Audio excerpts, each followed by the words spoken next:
Kembali di Prime Market Highlight pemirsa.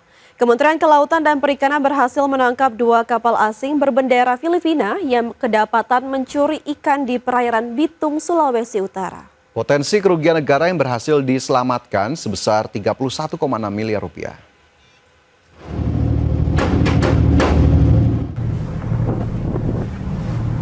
Tembak.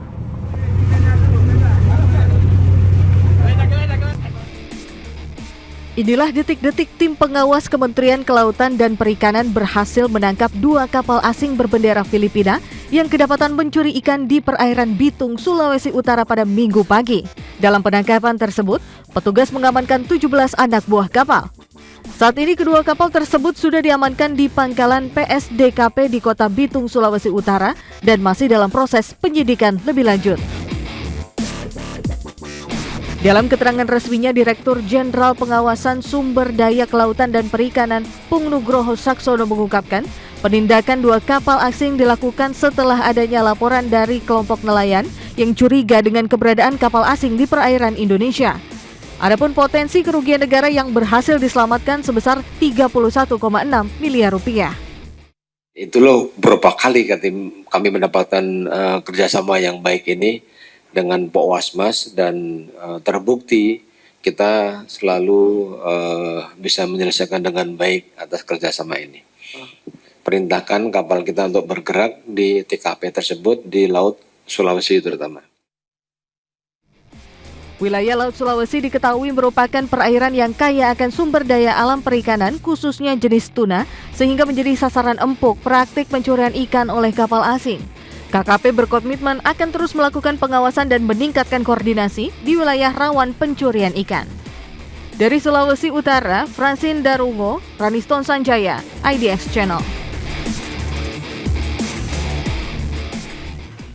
Ya, dengan adanya kasus pencurian ikan oleh negara lain ya, kapal asing ya, membuktikan bahwa perairan Indonesia masih rawan pencurian ya, dan bagaimana yang tantangan juga bagi pemerintah agar pengawasannya tetap konsisten, bahkan mungkin dilebihkan lagi ya pengawasannya agar tidak terjadi hal serupa ke depannya. Ya, karena Indonesia dengan garis pantai terpanjang di dunia begitu ya, tentunya kekayaan lautnya ini juga luar biasa, berbagai aneka ragaman hayati ada di sana, salah satu ikan yang memang menjadi sumber kekayaan. Dan kalau penangkapan kapal asing ini saya teringat sama ini, Vin, Menteri KKP zaman dulu ada Bu Susi Pujiastuti. Ini biasanya kalau kapal-kapal seperti ini ditembak kemudian ditenggelamkan. Nah, ini mungkin bisa menjadi salah satu cara yang bisa dicontoh juga, meskipun mungkin tidak sama persis, tapi ya kita harapkan pencurian ini bisa disikapi dengan tepat, pengawasannya juga tetap dilakukan dengan baik dan tidak ada lagi aksi-aksi serupa. Baik, dari informasi soal pencurian ikan tadi, pemirsa, kita bergeser ke informasi berikutnya, di mana kesalahan pengelolaan dari manajemen dan rekayasa keuangan menjadi penyebab utama kegagalan perusahaan BUMN dalam menjalankan operasional. Ya, Chief Operating Officer BPI Danantara Doni Oskaria memastikan kehadiran BPI Danantara akan menjadikan perusahaan BUMN selalu mendapatkan evaluasi untuk menghindari terjadinya kebangkrutan. Kesalahan pengelolaan dari manajemen dan rekayasa keuangan diakui Wakil Menteri BUMN yang juga Chief Operating Officer BPI Danantara Doni Oskaria menjadi penyebab utama kegagalan perusahaan BUMN dalam menjalankan operasional.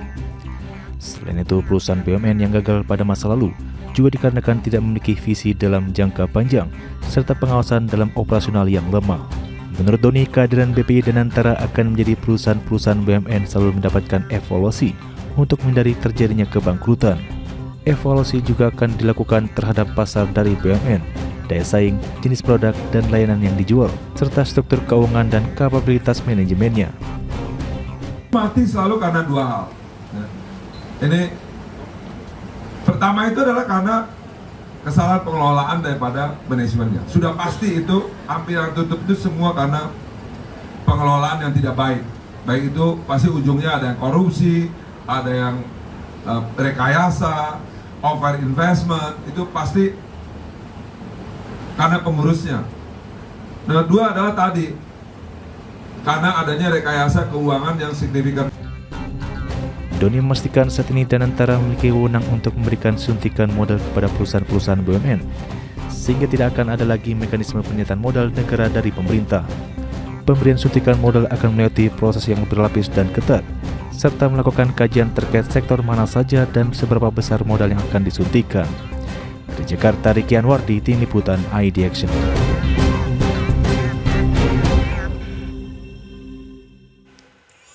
Kementerian Keuangan mencatat penyaluran anggaran makan bergizi gratis hingga 12 Juni 2025 mencapai 4,4 triliun rupiah. Pemerintah telah menyiapkan anggaran tambahan sebesar 100 triliun rupiah seiring dinaikannya target penerima manfaat MBG di tahun ini menjadi 82,9 juta penerima.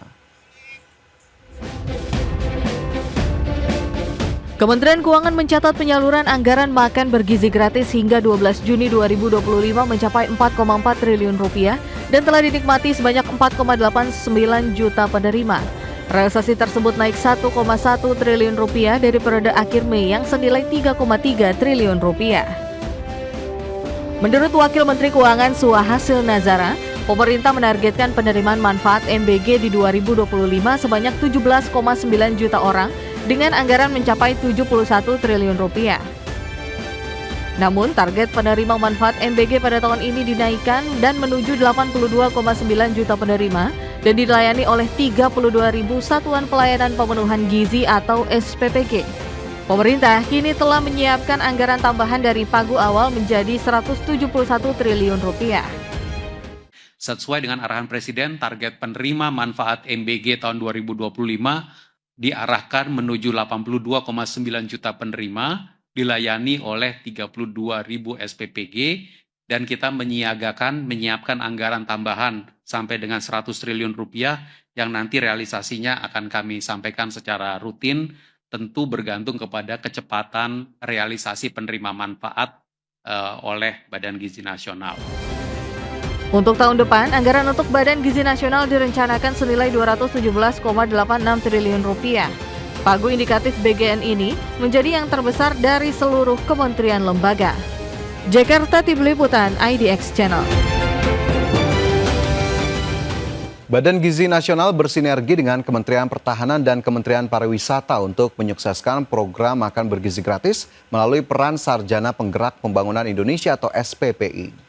Ya, menurut Kepala Badan Gizi Nasional Dadan Hindayana, SPPI ini menjadi langkah bagi Badan Gizi Nasional untuk menyiapkan kepala dapur SPPG yang kompeten melalui pelatihan dari tenaga ahli. Para siswa SPPI ini akan mendapat pelatihan ilmu gizi, manajemen rantai pasok dan keamanan pangan, serta teknik memasak dengan skala industri. Pelatihan praktik pengelolaan dapur ini untuk mengantisipasi kejadian keracunan atau kejadian lainnya terkait kualitas makanan. Pelatihan seperti yang dilakukan di NH ini bagian dari upaya untuk mengurangi atau menghilangkan kejadian